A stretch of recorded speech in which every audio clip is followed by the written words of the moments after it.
سفر کس نے کروایا؟ فرمایا سبحان نے۔ سفر کس نے کیا؟ فرمایا بھی عبدہ ہی، اس کے بندہ خاص نے۔ سفر دن میں کروایا یا رات میں؟ فرمایا اسرا، رات کو سفر کرا۔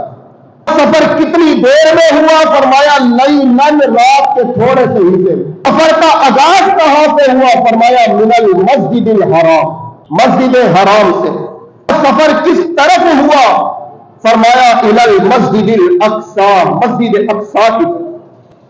مسجد اقصی کی خصوصیت کیا تھی؟ سفر کیوں کروایا؟ رب نے خود ہی جواب ارشاد فرمایا فَالَّذِي بَارَكْنَا حَوْلَهُ، ہم نے مسجد اقصی کے ارد گرد نشانی، تو ہم نے اس لیے سفر کروایا لِنُرِيَهُ مِنْ آيَاتِنَا، تاکہ ہم اس بندہ خاص کو اپنی نشانیاں دکھا سکیں۔ سفر کس نے کروایا؟ فرمایا سبحان نے۔ سفر کس نے کیا؟ فرمایا